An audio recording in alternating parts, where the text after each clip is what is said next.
Welcome and thank you for standing by.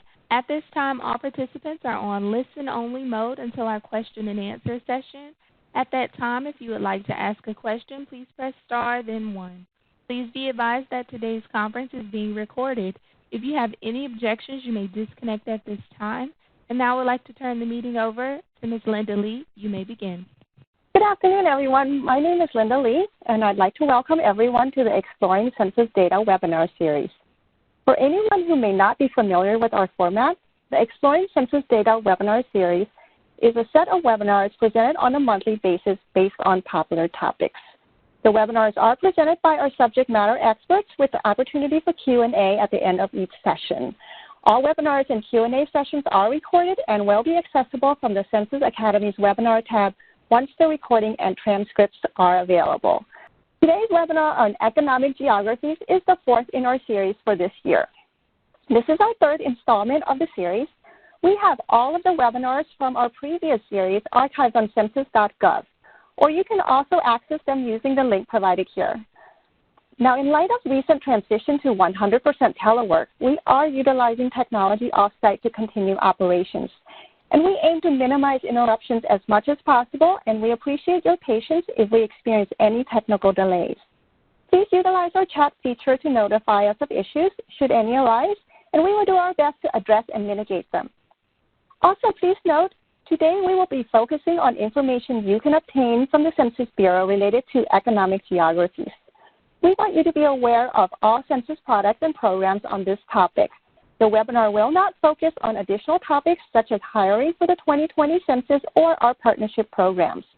If you need information on any topic pertaining to the 2020 census, please visit the 2020 resource site on census.gov.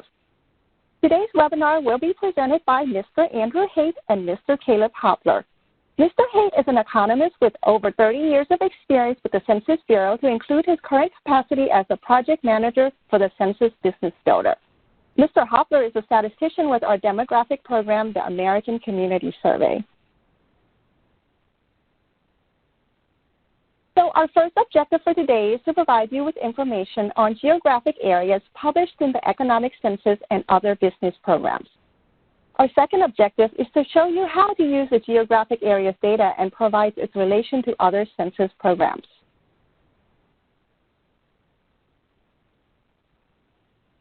In today's webinar, we will go over a high-level overview about the Census Bureau and the structure of our programs. Then Mr. Haight will dive into the economic census geographies at the state, metro areas, counties, economic places, and other geographic areas, closing out the section with resources on geographic changes. Then we will flip over to our demographic counterpart, where you will learn about geographies as they relate to the American Community Survey. Mr. Hopler will present geographic areas information on similarities and differences between economic and demographic programs, while pointing out unique characteristics from demographic programs. Finally, we will close out with a Q&A section. The Census Bureau is the federal government's largest statistical agency. We conduct over 130 surveys each year, with our well-known surveys listed here. Collecting data on the nation's people is the decennial census, which takes place every 10 years. Now, as you know, the 2020 census is going on right now, so please remember to respond, because your response is critically important. At the end of the webinar, we've included contact information in case you may have questions about the 2020 decennial. Next is the American Community Survey, which is a program that collects demographic data annually. And in a moment, Caleb will dive into more details about this program. And for business statistics, the economic census is our most comprehensive program, taking place every 5 years in the years ending in 2 and 7. We also have Census of Governments, which is the public counterpart of the economic census. So a pyramid is a good illustration of the relationship between time and details from our business or economic programs. We primarily conduct monthly, quarterly, and annual surveys. Now, in looking at this pyramid, it's important to know that the more current the data, the less amount of details, with more details available from programs categorized in the middle and bottom of the pyramid. With that being said, the economic census is a periodic survey that takes place every 5 years. It is illustrated here at the bottom of the pyramid because it is the most comprehensive program when you're looking for business data. As you move up the pyramid to our annual programs, you'll find that you can use these statistics for analyzing trends. And finally, at the very top of the pyramid from the monthly and quarterly programs is where you can obtain timely data. And before I turn the presentation over to our presenters, here are some key terms and items that are helpful to know when you use our data. First is the North American Industry Classification System, also commonly referred to as the NAICS. The NAICS is our system that we use to classify every business in the United States and is the primary dimension of our business employment data. Each physical business location is assigned its own 6-digit NAICS codes based on the primary business activities at that location. Each individual business data are then turned into summary statistics that we publish by industry and geography. In the reference section, we've included slides that illustrate the system, and if you'd like more information beyond the reference materials, please visit our site, census.gov, where you can access additional materials. Next is the term establishment as opposed to company or firm. Most of our employment data is collected and published on an establishment level. Collecting the data this way allows us to provide the most accurate picture of business activity. So for instance, if a company has both manufacturing and retail locations in many states, separate data is captured for each location and not the company as a whole. If we didn't collect data this way, we would lose the accuracy and geographic and industry details. Third, we collect data from both employer and non-employer establishments. Some programs only cover employer businesses while others cover both. Employer businesses are those that have at least one paid employee, while non-employer businesses have no paid employee. So depending on the industry you're looking at, the non-employer statistics could represent a big portion of the sector. So it's good to be aware of this distinction. And finally, we are bound by Title 13 and 26 to uphold and protect privacy. As a result, we are able to provide high-quality data because respondents are more likely to provide information knowing that their privacy will be protected. And now it's time for me to turn over the webinar to our first speaker, Mr. Andrew Haight. Great. Thank you so much, Linda. So again, thank you so much, Linda, for giving me the opportunity to present today. My name again is Andy Haight, and I'm an economist here at the U.S. Census Bureau. I've been working at the Census Bureau for a little over 30 years, and I've spent my entire career working in what we call our economic our economic directorate. The Economic Directorate is the program area that covers all of our business surveys. So today we're going to be talking a little bit about the geographic areas that we publish at the Census Bureau and how those are specifically related to our economic programs. Now, as Linda mentioned, this is just one of a 7-part webinar series, but unlike the other 6 webinars that we are conducting, this webinar is not going to actually provide a lot of detail about data. Instead, it's going to be talking about the geographies that we publish. When I think about the underlying characteristics or properties that are consistent across all of our programs that we conduct at the Census Bureau, the only principle that is constant across all of our programs is geography. Even in our monthly surveys, we publish data at the national level, which of course is a geography. So any presentation that I do talking about economic geographies, I always like to start off with this slide.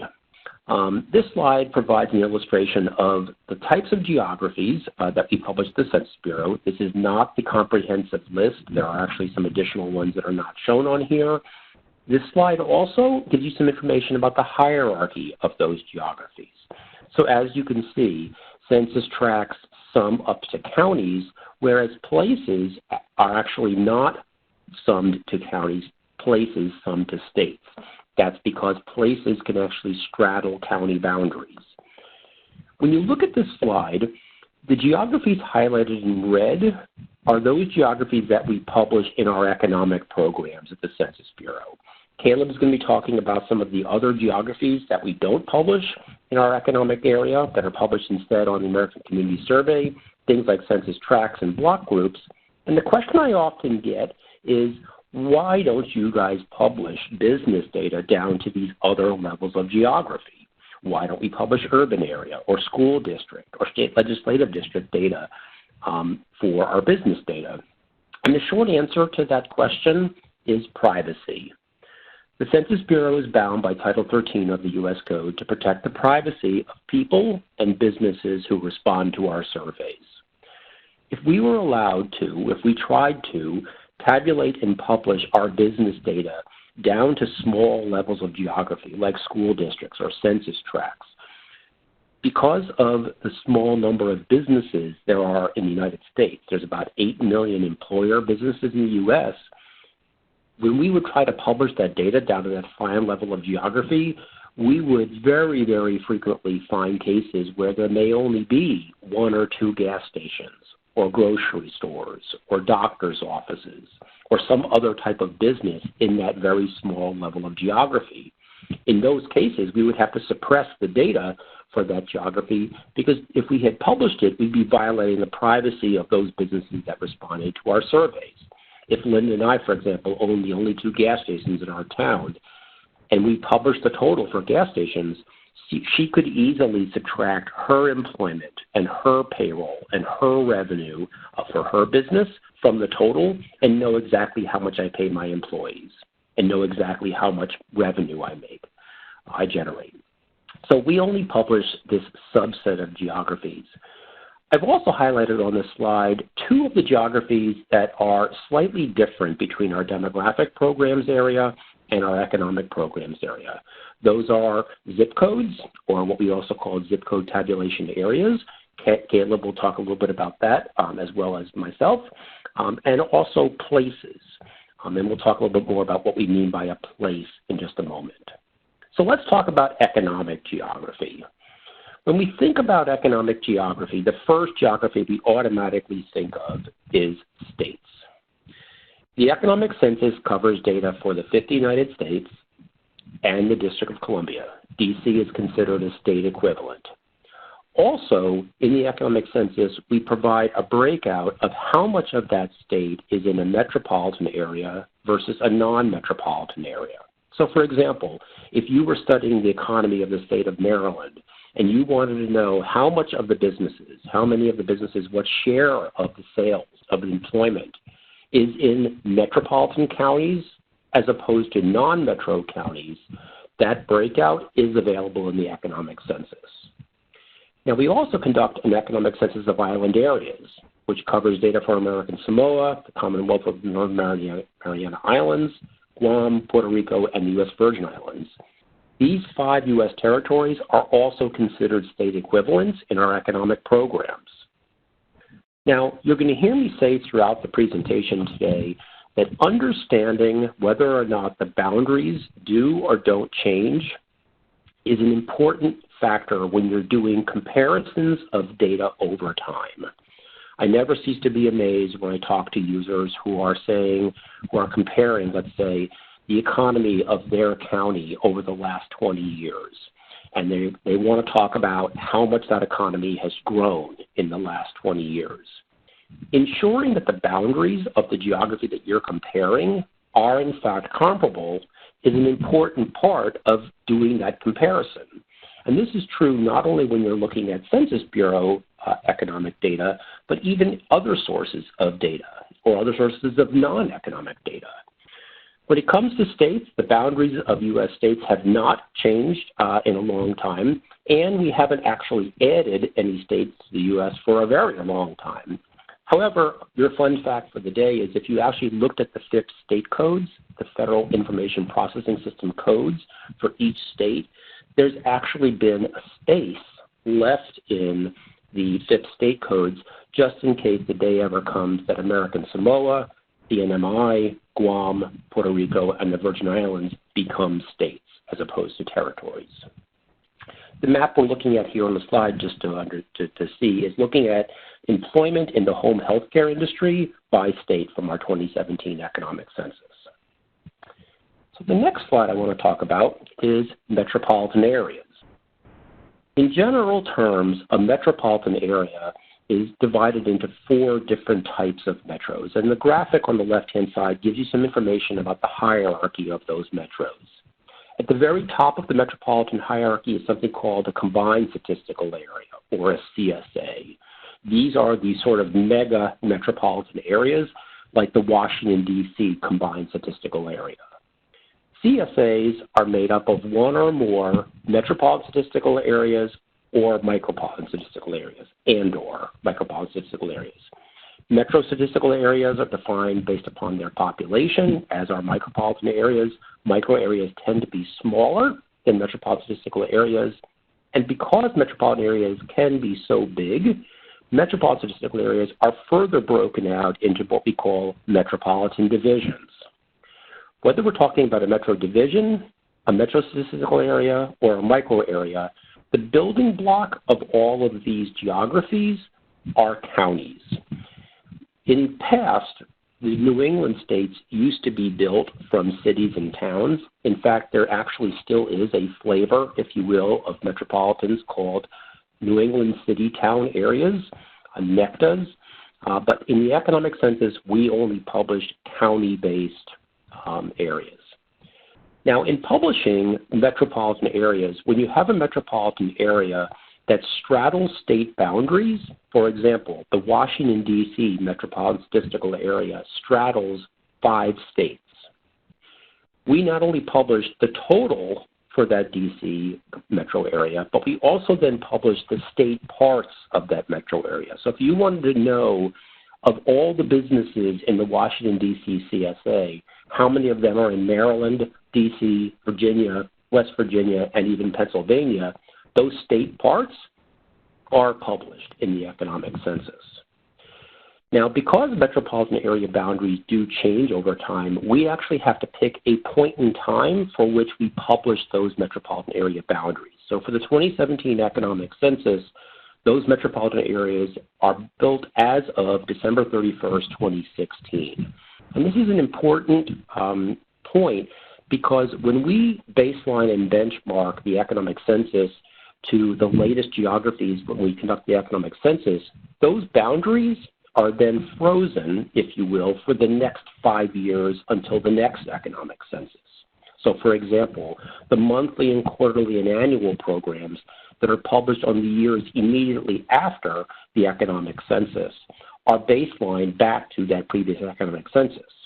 So for the 2012 economic census, the 2013, 14, 15, and 16 annual programs were baselined and benchmarked back to that previous economic census.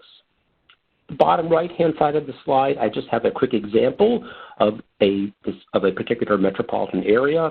In this case, we're looking at the Los Angeles Combined Statistical Area, which is made up of 3 pieces: the Los Angeles Metropolitan Statistical Area, the Oxnard Metropolitan Statistical Area, and the Riverside Metropolitan Statistical Area.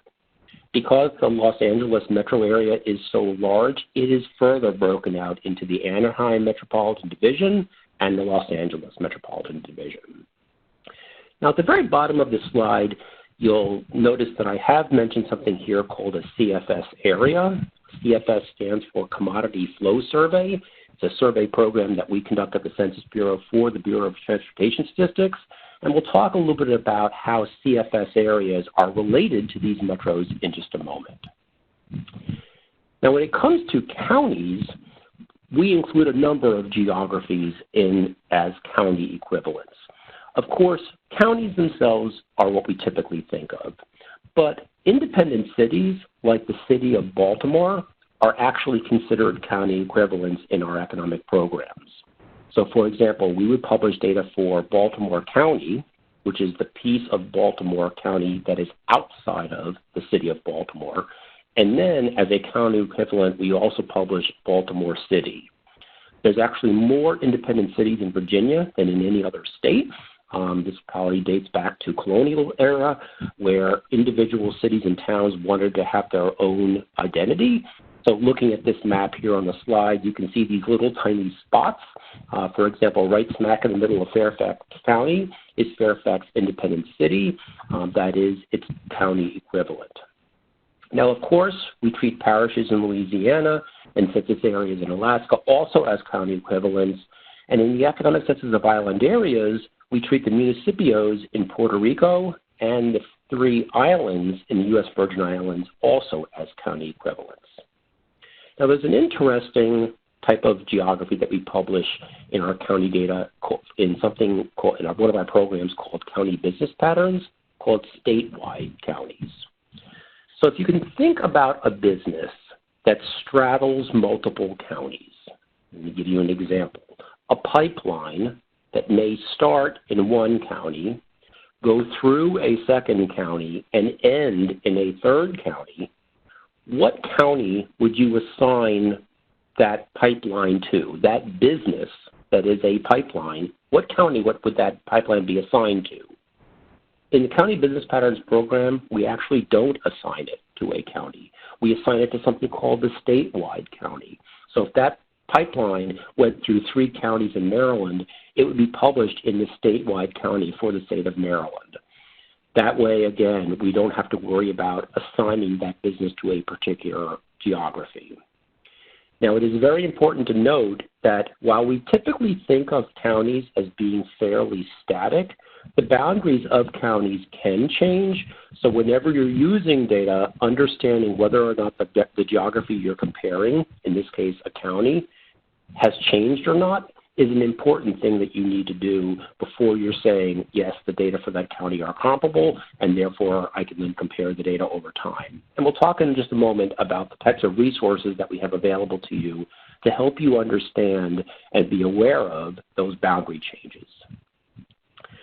The next type of geography that we publish, and it's probably one of the most complicated of the geography we publish, is something called an economic place. And you may have noticed on that earlier slide, the word place appeared there.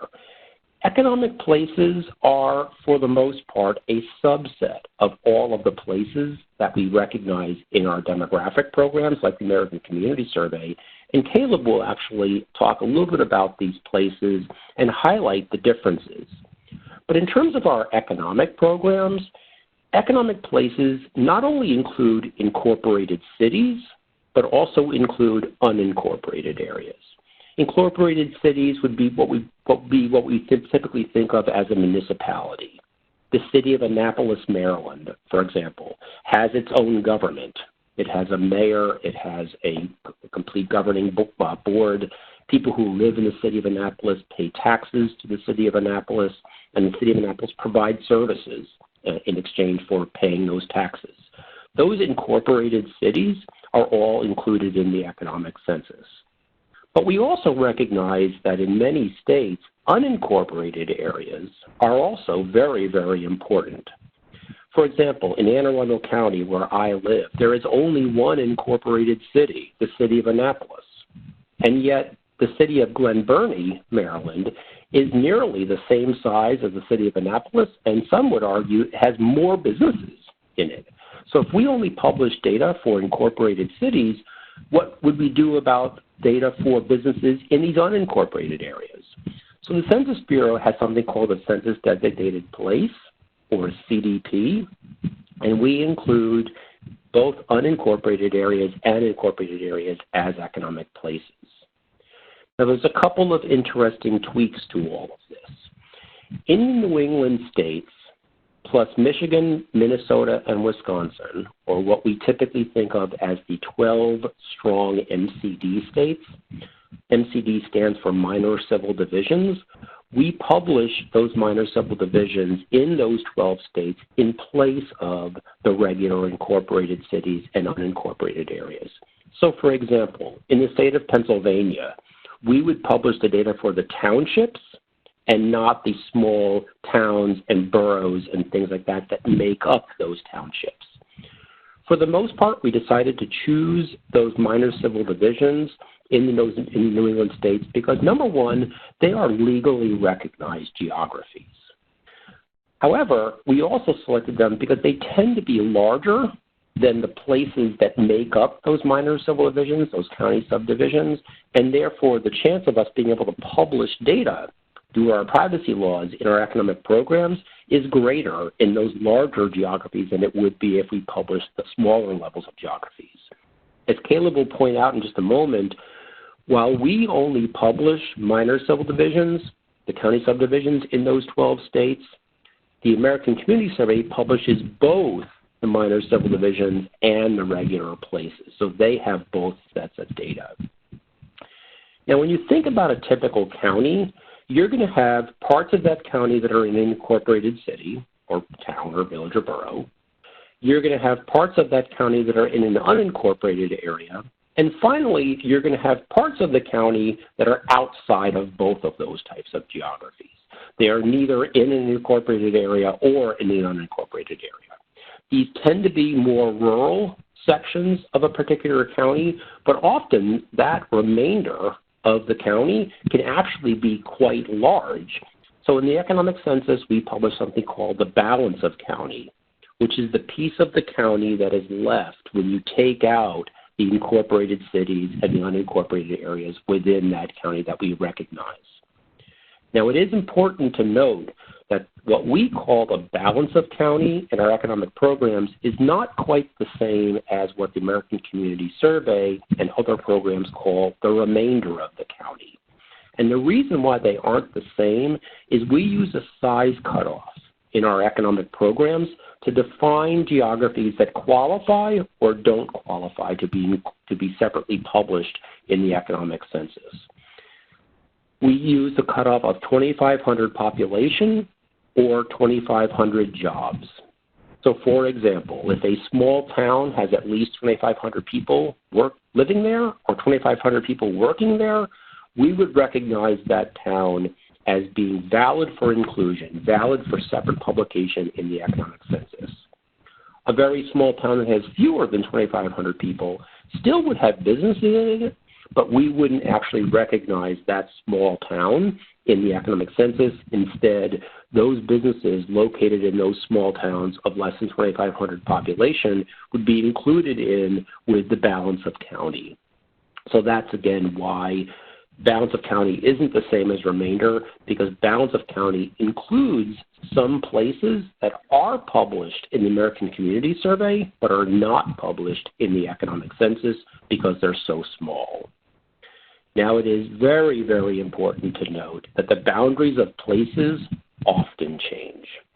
In fact, for the 2017 economic census, more than half of the economic places that we published in 2012 changed, had some type of change between 2012 and 2017. The town that I live in had a boundary change, and in that boundary change, some land was added to the town that I live in. On that land are some businesses that have been there for decades. But those businesses previously were not included as part of the town because the boundaries of that town did not specifically include those businesses.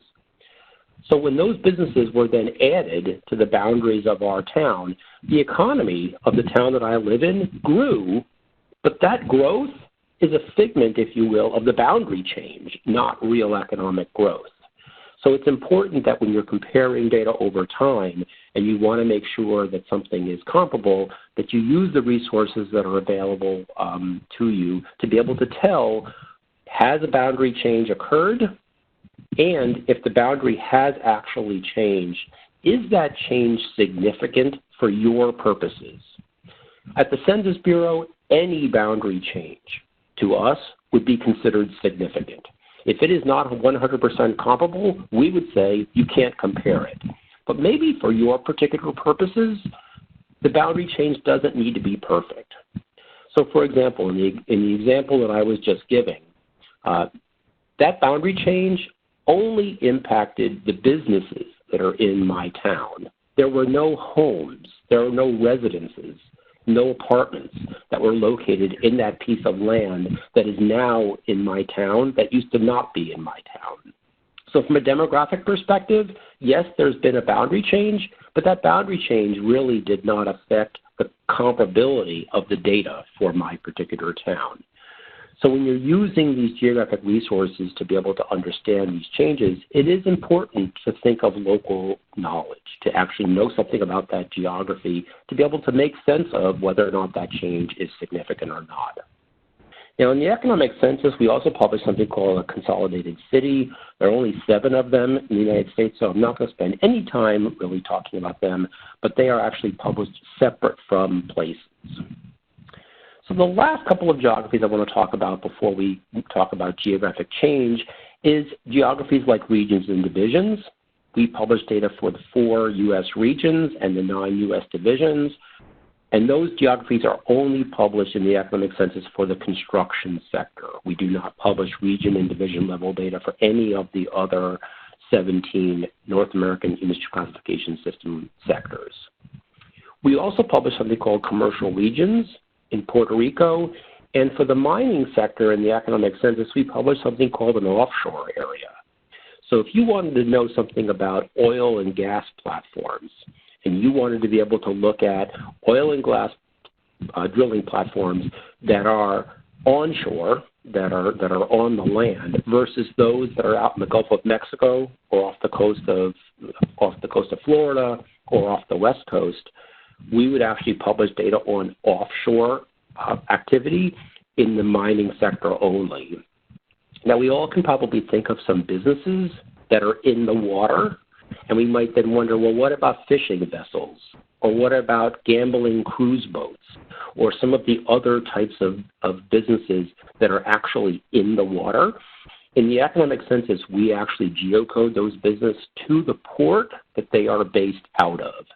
So that fishing vessel that leaves the port of Anacortes, Washington, that business, that boat, while it might be out in the North Atlantic off the North Pacific for 6 to 9 months out of the year, we would actually geocode that economic activity as if it was occurring in Anacortes, Washington.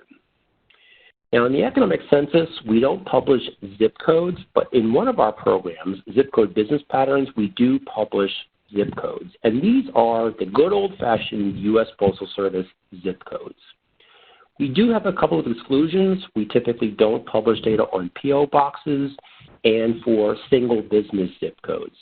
So if you've ever applied for a rebate and sent your rebate form into Young America, Minnesota, there apparently is no Young America, Minnesota. That is a zip code that was created specifically so that the business that processes those rebate submissions can actually receive all their mail to their own particular zip code. Zip codes are not quite the same as zip code tabulation areas, which is what the American Community Survey publishes, but I will tell you that for most users, they are close enough when you deal with things like the P.O. boxes and the single business zip codes that we actually, in some of our data tools, including Census Business Builder, mash together zip code and ZICTA data together. I just want to make you all aware that they are not always perfectly the same, but they're pretty close.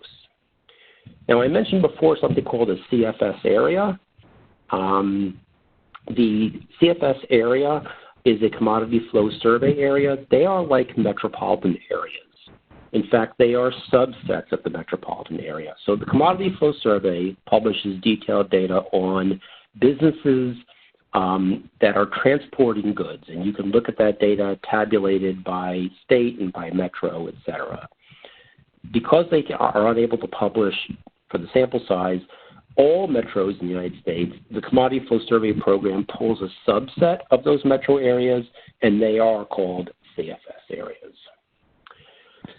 So the next point I want to make is that when we think about the geographic data published in the economic census, the levels of geography that are shown vary from sector to sector. For example, for the retail trade sector, we publish data at the national and state level, metro area, county, and even place level, the full geographic hierarchy that we have in the economic programs area. However, for the manufacturing sector, we only go down to county, and for sectors like mining, we only show national and state level. And some of you may be wondering, well, why is that?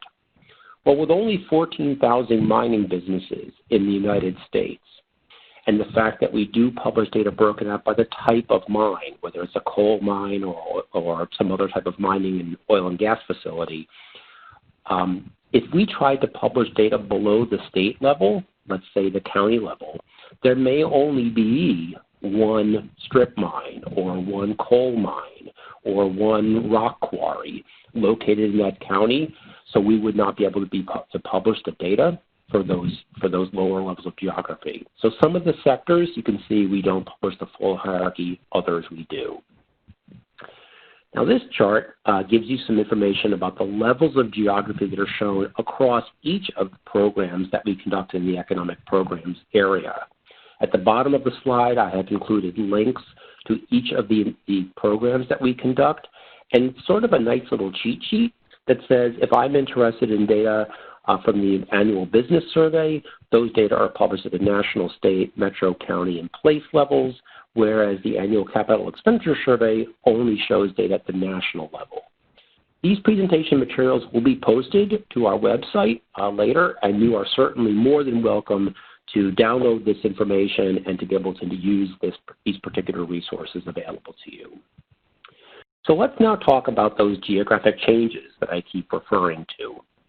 As I mentioned, the boundaries of geographies constantly change. The post office can change the boundaries of geographies of zip codes every month. We receive an update from USPS every month of zip codes that have changed in that 1 month. But again, in the economic census and our economic programs area, we lock down those geographies down to every 5 years, and then for the intercensal years, those geographies are then held. Geography change occurs for a number of reasons. A town can annex or detach a piece of land. So, the area that I live in, there was some boundary change because of an annexation that occurred, where that now included some land that used to be outside of the town that I live in that's now actually included in the town.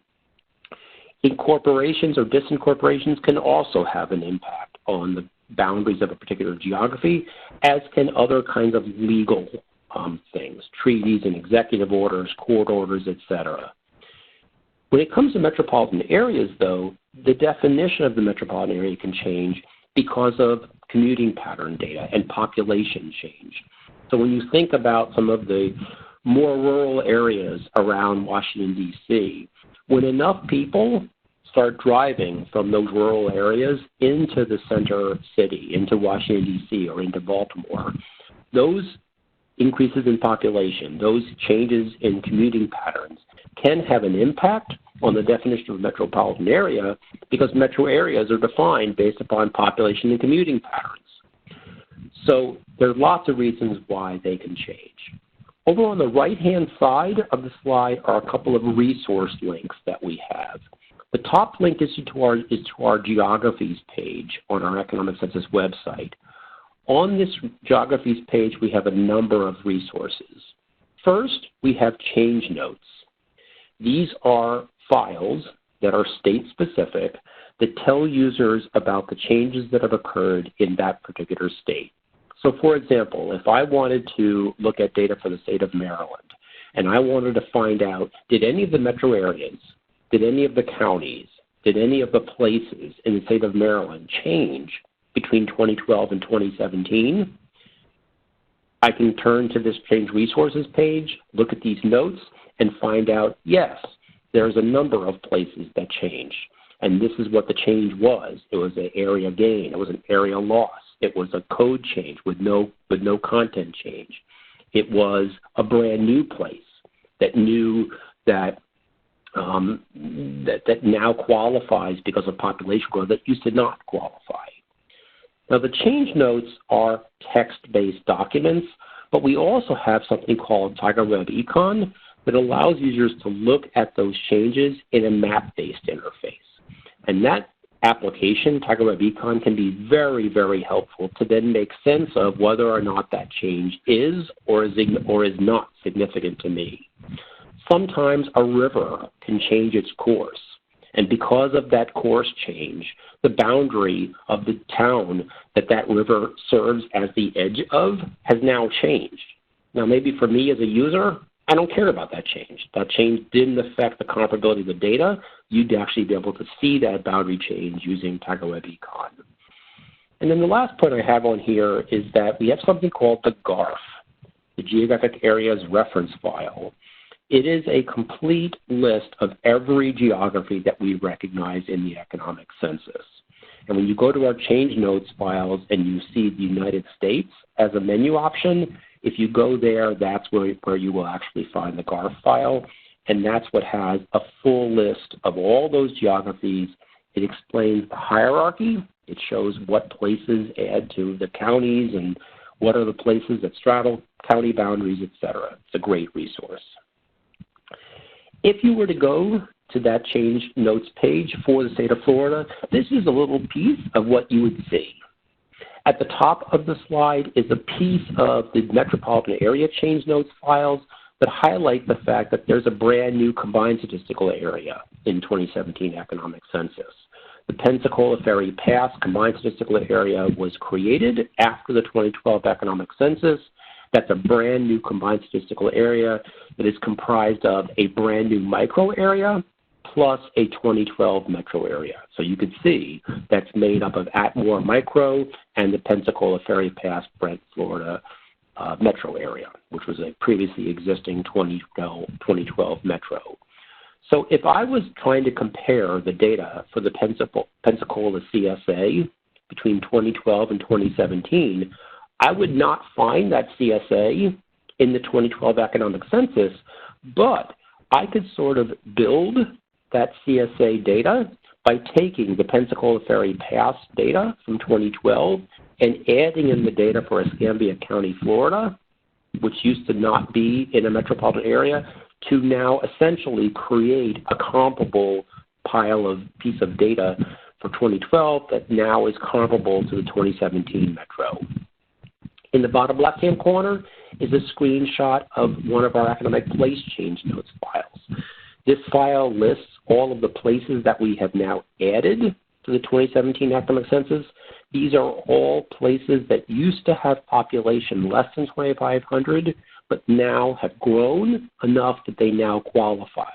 So, for example, the town of Verona Walk, it's a census-designated place in Collier County, used to not qualify, and now it does. Sometimes, though, because of population decline, a geography that used to qualify now doesn't.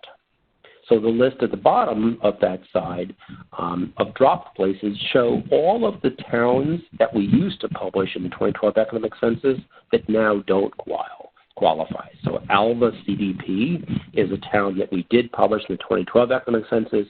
Now for 2017, those businesses that are located there are going to be included in the balance of county. And finally, on the right-hand side is just a small piece through the letter B of the GeoNotes files for Florida.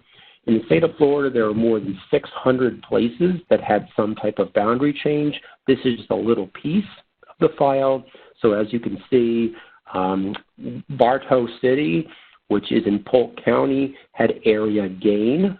I could then go to that Tiger Web Econ file to see, well, how much area did it gain? Where did it gain it? And maybe by looking at Google Maps, I could then say, oh, okay, that area gain, did not affect the comparability of the data because there's no businesses there. It's farmland or it's, a swamp or whatever. So this is the type of information that we have available. And again, I don't want to harp on this too much, but again, it's really important when you're looking at comparability of data over time to make sure that what you're comparing is in fact comparable. So with that, I would like to now turn it over to my colleague, Caleb Hopler, so he can talk about those geographies from the American Community Survey. Thanks, Andy. I'm going ahead and sharing my slide here. Okay. Yes, my name is Caleb Hopler. I am a survey statistician for the Outreach and Education branch in the American Community Survey Office, here to talk about, of course, the American Community Survey, or for short, ACS. Now, a lot of my slides will have resources or links on the slides, whether to the right or on the bottom. Just as a quick reminder, in the chat, our host, Lisa West, has placed the link where the slides will be sent at a later date. So you'll be able to check out these slides later and copy and paste into your browser the resources and links that I will have available. So going into the American Community Survey, a brief background onto who we are. We are the nation's most current, reliable, and accessible data source for social, economic, housing, and demographic data at many, many geographic levels. And we have data for such topics like age, commuting, income, employment, etc. We actually have a lot more that I will go over on the next slide. So I want to quickly bring your attention over to the right to our 3 key annual data releases. So our data does have population thresholds at the type of estimate. So our 1-year estimates have a population threshold at 65,000. So that means our data for 1-year estimates have data for population of 65,000 or more. And then our 1-year supplemental estimates provide extra estimates down to a population of 20,000 or more.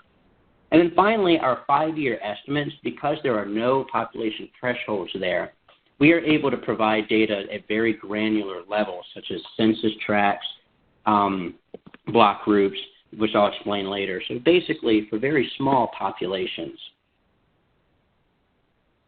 Going over some of our data topics, we do offer 40-plus topics. Generally, we have population and housing types, but a little more specifically, we have social, demographic, economic, and housing. So some examples are language spoken at home or school enrollment or disability status, such as in the social category. Age, sex, race for demographics. Economic, we offer commuting, the class of worker, income, industry and occupation, or for housing, heating fuel, what is used as the source of heating for your home, the structure of the home, the year built, or the year moved in. I want to direct your attention real quick first to what is straight down the line. So the geographic types connected by lines are nested within each other. So for example, a line extends from counties to census tracts because a county is completely comprised of census tracts, and a single census tract cannot cross a county boundary. But once when you look over to the right or to the left, you can start seeing that we have other areas that provide data that don't necessarily lie within a legal boundary, but more statistical boundaries. So that includes places, school districts, urban areas, state legislative districts. The great thing about the American Community Survey is that it's able to provide so much data at so many different geographic levels, and that's what makes ACS so key as a data source, because you can get data for over 800,000 geographic areas, which reach over to more than 35,000 communities. So now to check out some of the differences in our geographies between the census economic programs and then the demographic programs for the American Community Survey. So these two geographic these levels can be similar, but maybe not exactly the same. And so I want to direct you first to places and zip codes. So first I'll talk about places, which, FYI in short, places is for incorporated places and census-designated places. So essentially we're talking about cities and towns. So for the majority of places in the United States, they are the same between the economic programs and the ACS. But in the 12 New England states, econ programs treat minor civil divisions as econ places, whereas ACS publishes both places and minor civil divisions, which are county subdivisions. The economic programs, as Andy had mentioned earlier, also sets a population threshold of 2,500 or more for economic places. And ACS, we don't place a population threshold at this geographic level. So when you're looking at our ACS 5-year estimates, you're able to see all of the tiny towns. And then also the next one is the zip codes. So zip codes correlate to the USPS zip code boundaries, and these are what econ programs set their data to. But on the ACS side, we set it to zip code tabulation area, or ZIPCA for short, and these boundaries are actually set by the U.S. Census Bureau and are created to help ensure enough households within each ZIPCA. So most ZIPCAs are actually about the same as their zip code counterpart for an area, and they are not really all that different. But be sure that when you are choosing the right geography when you're searching for your data. I'll actually show you in a live demo a little bit later on where to find these in data.census.gov. So also for tribal geographies, econ programs treats them as tribal-owned businesses, and these are within regular geographies, if you will. But the ACS, we produce tribal data, American Indian and Alaskan Native data as a race, and also publish this data by tribal geographies. So these areas are specific and outside of the quote-unquote regular geographies that you'll find in surrounding areas in the United States. Economic programs also publish data on schools and governments and their public sector data, but that is more limited to the institutions themselves. ACS data we have for the area, so we look at the school districts or state legislative districts or even congressional districts as our geographies. And then looking at a little bit of extra geographies that ACS has that the economic programs does not, and this is not an exhaustive list, but we do have census tracts. We provide data for urban or rural, and also PUMAs, which PUMAs are actually the smallest geographies in our microdata for our access. So as Andy had explained earlier, there are a lot of data users who would like to use business data in these geographic areas, but the reason why it's better to actually look at it on the demographic side is because you're less likely to have suppressions than if you're just doing it within businesses. So to look a little bit more into how our geographic concepts kind of fit in with one another, so let's say you are going to be working with data for the county of El Paso. Of course, that is within the state of Texas. So you can see the state of Texas right on the far left, but then you get into the county, and you can compare the county of El Paso to all of the other counties within that state of Texas. If you want to start getting more granular within that county, you can start looking into the census tracts within that county. So you can see there that maximize that is the county of El Paso right under census tract, but it's divided by the census tracts.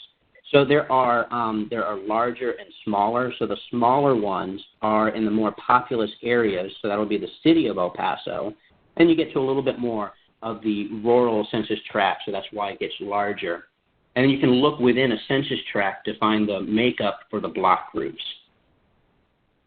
All right, so now I'm going to give a quick little live demo on how to find some of these places with in geographic levels. So let's go to data.census.gov. And so the first thing I'm going to do is click Advanced Search here. And so within Advanced Search, you can go for topics and geographies and et cetera. But right now, I'm going to start within our geography, and I'm going to share how to find our different types of data. So I mentioned how we have places, and let me find that real quick. So if you're looking at the demographic or ACS data at the place level, remember to hit actual place. And here you can go ahead and select through for your data, but for the economic place, you're actually going to scroll down towards the bottom. And we have here economic census place.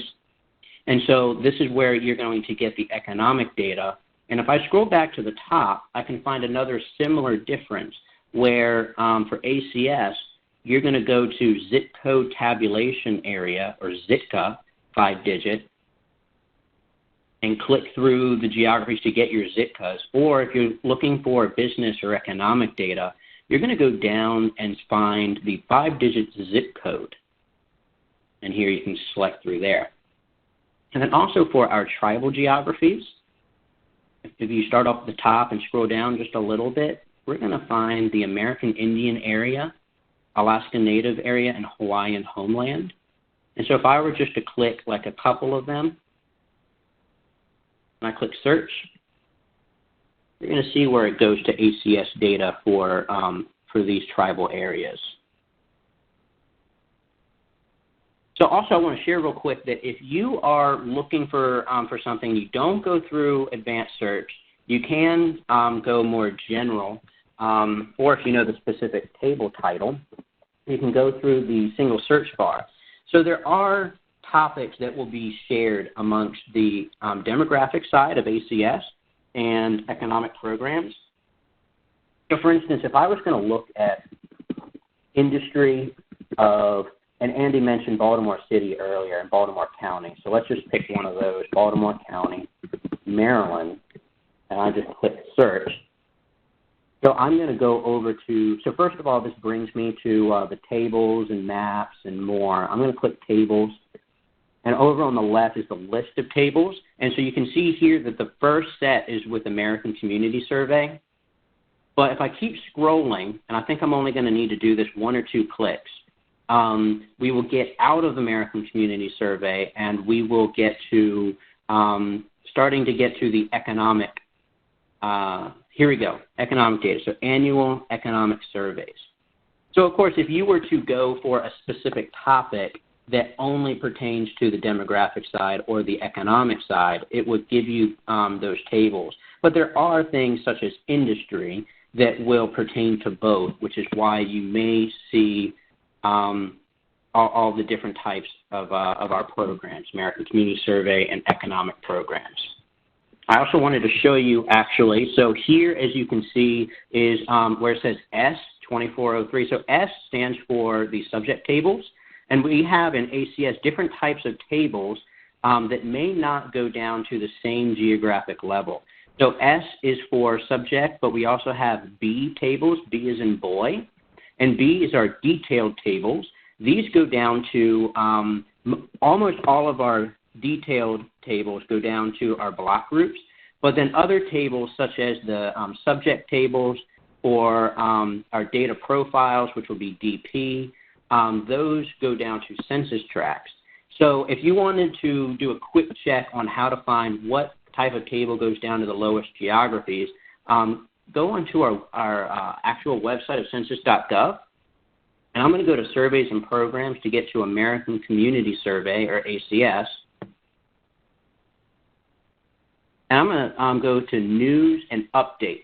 So for ACS, when we are placing our data release updates and news, we send it right here, and you can click on the data release schedule. So this one is for our upcoming 2019 release.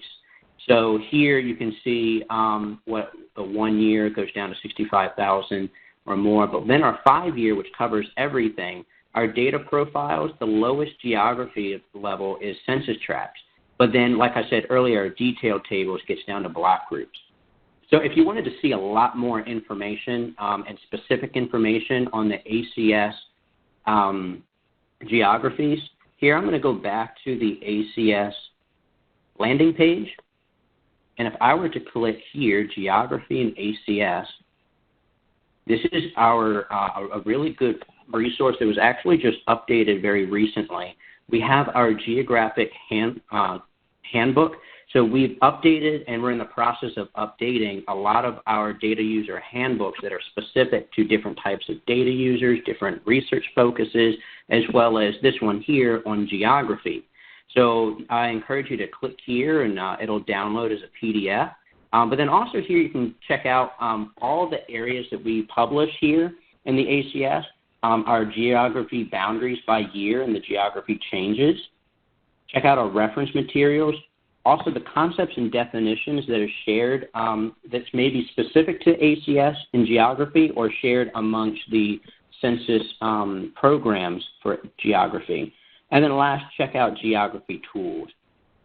So if you wanted to map your data, I would encourage you to go here to geography tools and learn more about mapping on data.census.gov.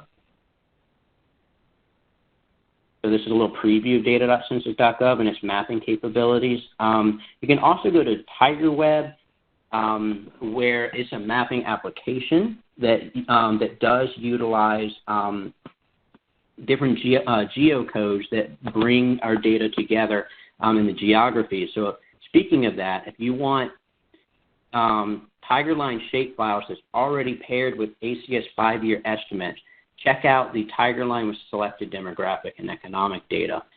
And then in general, we have the Tigerline shapefiles that are and are not preloaded with ACS data. I'm going to go back here to my presentation. I want to go over different ways to access data. I went over data.census.gov very briefly, but I want to share that we also have different routes and avenues to click into ACS data. So our quick facts, as the name implies, is a great way to quickly get the information that you're looking for. So say you're running to a meeting and you have to grab data really quickly. This is a nice way to get that type of data. And then also, if you want specific data that's only within congressional districts or tribal areas, you're able to check out those and those specific tools, as well as for emergency management. And so that is housed through what we call On the Map. We also have Census Business Builder, which if you utilize census economic data, I'm sure you're pretty aware of how great Census Business Builder is for accessing not only economic data, but it also has a lot of preloaded ACS data as well. I mentioned the tiger line shape files, so you can map the data yourself. And then also API, or the Application Programming Interface, a nice way to pull data and activate it for your online tools. So as I'm wrapping up, a couple of considerations for ACS data. So we are a demographic, or more specifically, we are a household-based survey. So whereas the economic data is going to be looking at the institutions and where they are, ACS data is based on not where people work, but on where people live. Of course, it does not share specific people, but it shows general areas of data within an area based on the households. So when we're talking about people and where they work, we do include all types of workers, so that's employer businesses, self-employed, and those that work for government as examples. But for the vast majority, most ACS tables are based on where they live.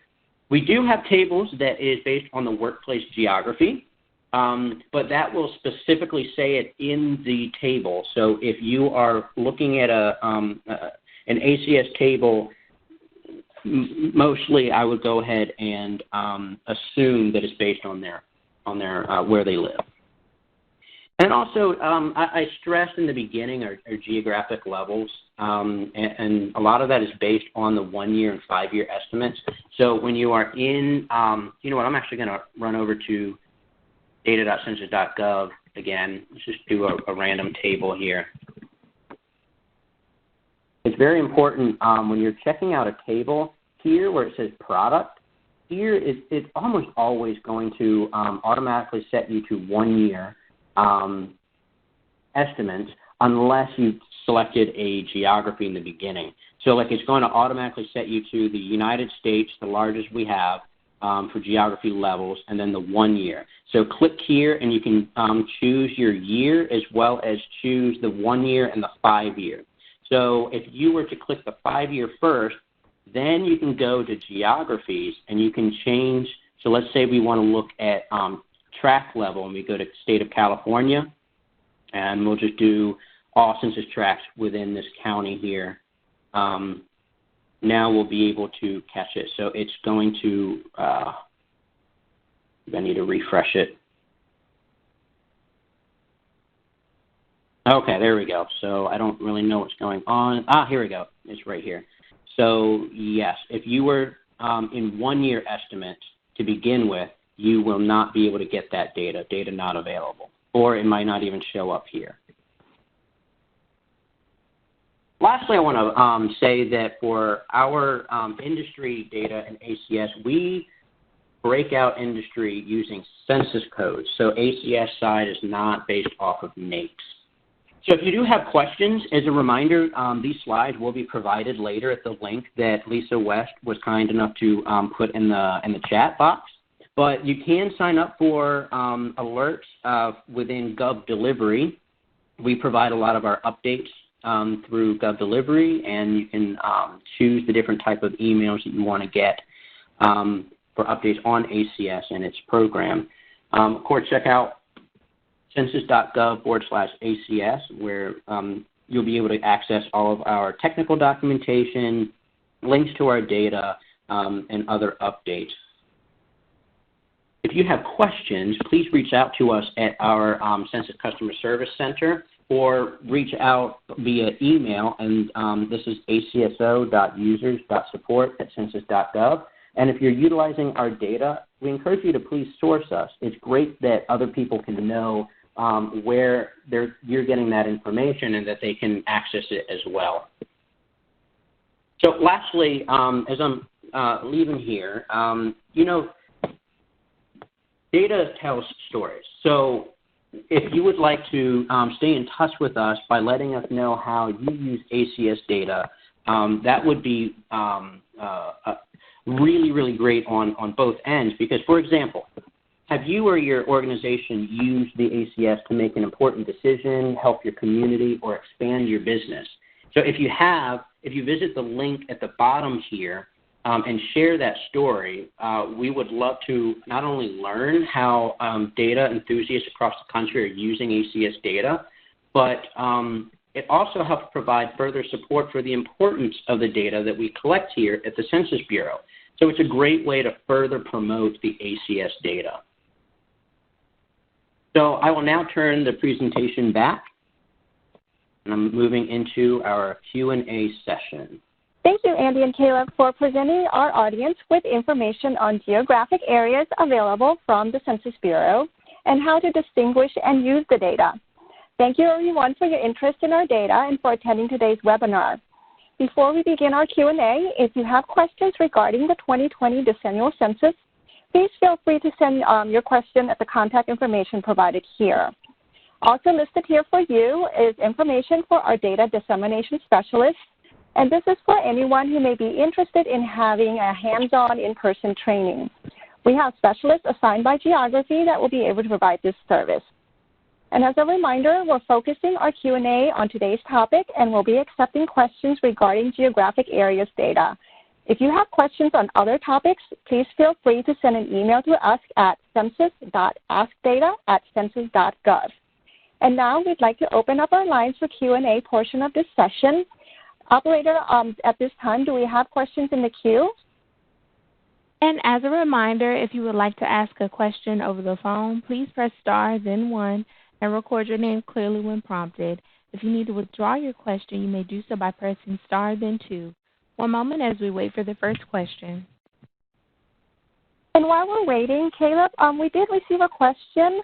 Can you explain the difference between block groups and census tracts? Yes, I can. So it looks like I'm still sharing my screen. Let me go into, block groups and census tracts are two different geographic levels. And so tracts are a little bit larger than the block groups. So I believe off the top of my head, the census tracts cover areas of 1,200 to about 3,000. And block groups cover, I believe it's 600 over to 1,200. I don't quite remember off the top of my head. But if you were to look at areas published, you can see here, so they are two different levels. And so census tracts are going to be a little bit larger. So block groups are, they fit within the census tracts. I hope that answers your question. Thank you, Caleb. Operator, do we have questions in the queue? At this time, there are no questions on the phone. So, Linda, this is Andy. There were a couple of questions that, well, I should say a couple. There were a lot of questions that came in via the chat. And for the most part, I think I answered most, if not all of them, but there was a couple that we received multiple times from people. So maybe I'll just take a moment to just talk about one of those questions, which seems to be a pretty common theme. And that is about the building of custom geographies. A lot of users are often interested in looking at data, demographic and business data, aggregated to their own particular boundaries. And the question I often get is, how can I do that using Census Bureau data? The short answer is so long as the boundaries of the area that you are trying to build represent real Census Bureau geographies. So, for example, let's say I wanted to look at 25 zip codes in the city of Chicago that are all adjacent to each other. And those 25 zip codes comprise a particular Chamber of Commerce that represents a part of the city of Chicago. We have data tools that allow users to build a custom geography from one or more Census Bureau recognized areas, so one or more counties, one or more cities and towns, one or more zip codes, one or more census tracts. Census Business Builder that Caleb actually mentioned is one of those tools, the Regional Analyst Edition, that lets you build your own custom geography. So again, so long as the boundaries of what you're trying to build are in fact regular recognized geographies, absolutely you can do that.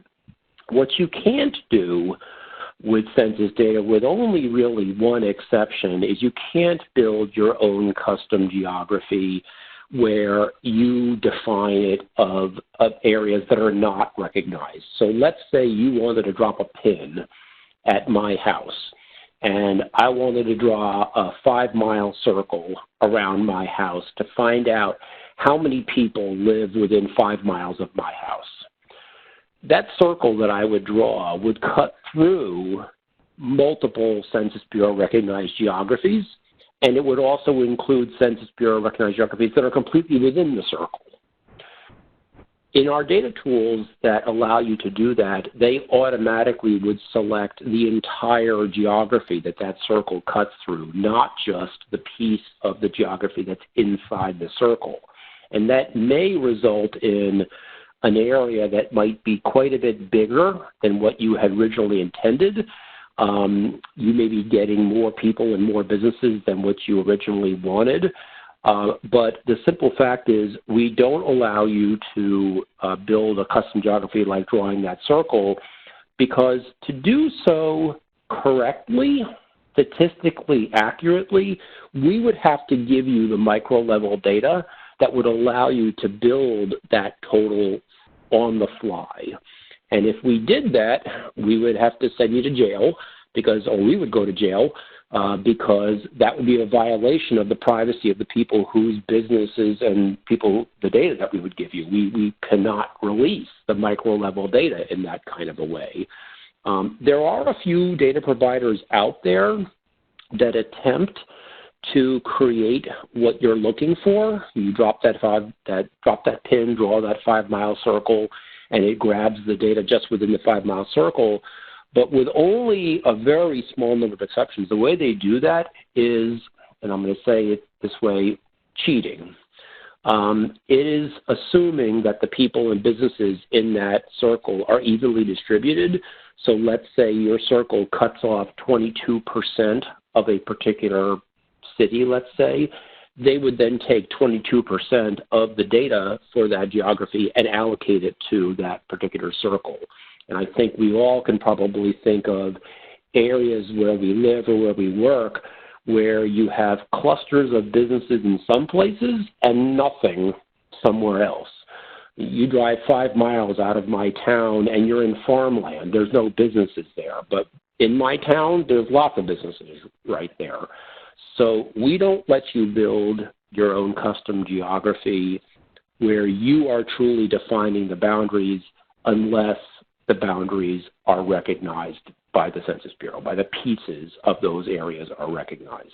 So hopefully that answered that question for the 5 or 6 users, attendees today who asked that question. Thank you, Andy. That was very helpful, actually, for myself as well. Operator, at this time, are there any other additional questions on the phone? No questions on the phone.